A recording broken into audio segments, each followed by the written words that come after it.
How to make to-do list in Notion 2025. In this video, I'm going to be quickly showing you on how you can make a to-do list for yourself in Notion in the easiest and most simplest way.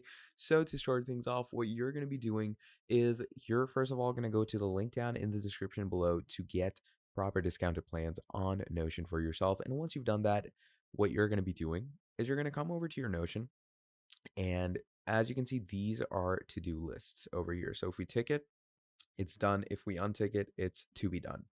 So to add a to-do list for yourself, what you're going to be doing is you're going to click slash and you're going to write to do. And here you can see on the top, we see a to-do list. So you can go ahead and start adding your variables or whatever information you want to add into it. And once people click on it, as you can see, there we have our proper full-fledged to-do list. So that is how you're going to be making a to-do list for yourself in Notion in the easiest and most simplest way.